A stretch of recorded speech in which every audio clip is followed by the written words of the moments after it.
Congressman Jason Smith warning Obamacare has become unaffordable, urging immediate reforms instead of extending temporary pandemic-era programs. Now, Congress is back on Capitol Hill today. They only got 3 working weeks left to address the expiring enhanced Obamacare subsidies. They've also got to tackle a massive year-end legislative agenda. A lot to get through. I want to bring in Wisconsin Congressman Scott Fitzgerald. He's a member of the House Financial Services Committee. Congressman, I hope that you got some rest on your Turkey Day, because here we go.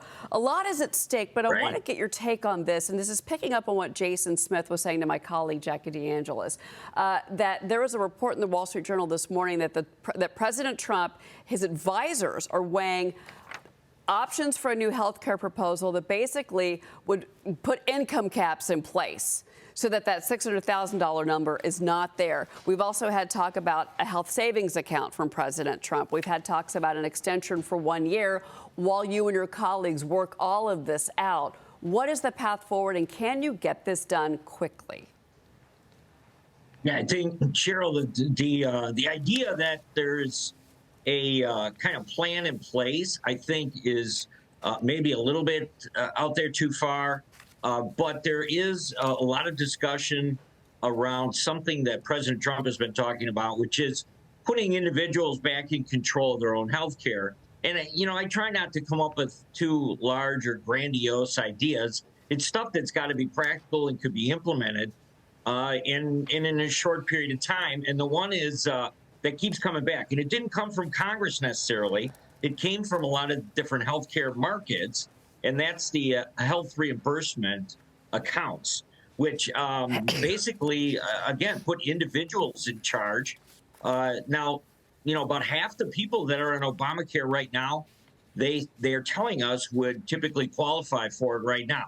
So that would be a huge chunk of people that otherwise have been kind of trying to find some type of health care that's out there. But, the idea that Jason's right, we can't continue to kind of fund this at the level we are. It's just unsustainable. Health savings accounts is something that we've seen in corporate America for years. And that's, I think, where the president is coming from. Take what works in business and take it over to government. He's done that with many other things. But even Politico reporting this morning that you and your colleagues are waiting on President Trump before you really put forth anything, because there's so many different ideas being discussed among the Republicans. And in particular, it's going to be different for a Republican that comes from, let's be honest here, a poorer state or a state that's more dependent on these subsidies versus another Republican colleague of yours that comes from a state that does not have the dependence on the subsidies.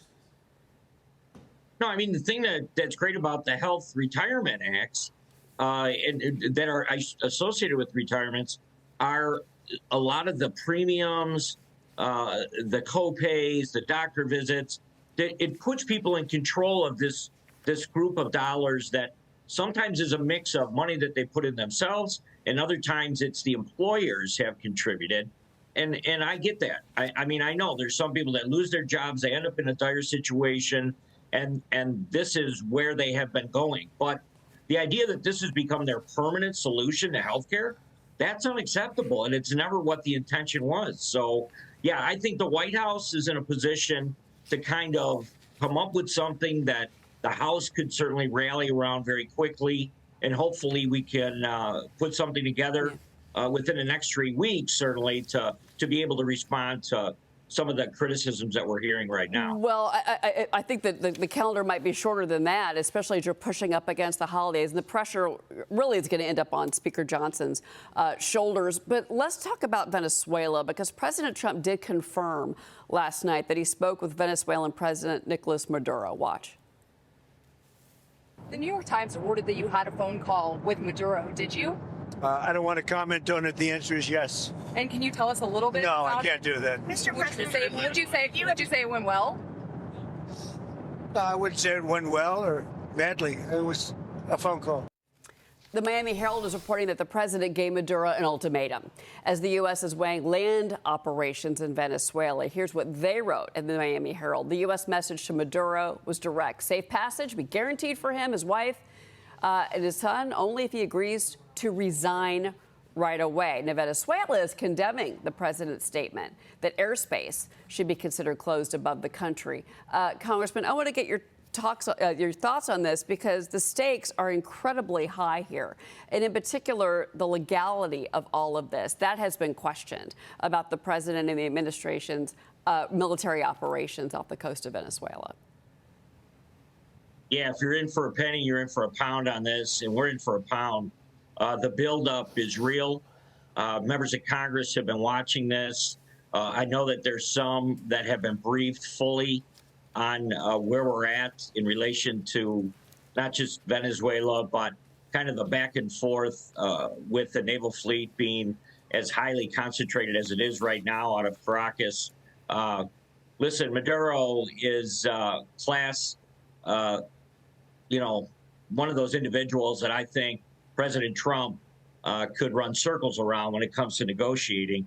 So I'm very hopeful that he's in a position now, that the president's in a position to force the hand, and that we see Maduro step down soon.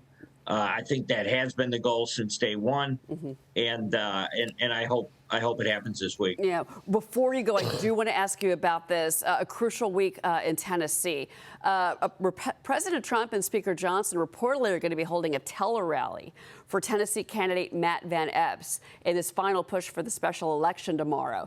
And then Democrat Afton Bain is going to rally with AOC Al Gore today. She's still defending those past social media posts, and especially the one where she praised those who think it's okay to burn down a police station. She's made some nasty comments about the city of Nashville, which is this district. But the bigger picture here, Congressman, is what does this mean for the Republicans in the midterms? Does the outcome of this election tomorrow send us a signal, whatever it's going to be, for the Republicans for next year? Well, you couldn't get a better candidate than we have in Matt. So it's going to be a test, I think, of the political environment. Where are we, and are there things that maybe Republicans aren't breaking through with on their messaging? We saw that in the earlier elections a month ago. But I am confident. I think that what we've been doing along with President Trump has been resonating. I think the turnaround at the border, I think some of the negotiations, international negotiations that the president's been engaged in have put kind of the wind in the sails of America again. And I think people are feeling it. I feel it in my district. And we're hoping to see good results in Tennessee. Well, it's certainly going to be a key. Again, special elections, the timing can always be so strange. Here we are in December having this one, but we are. Congressman Scott Fitzgerald, it's always great to have you on the program. Thank you so much for being here. Thank you. Good to be with you this morning. All right.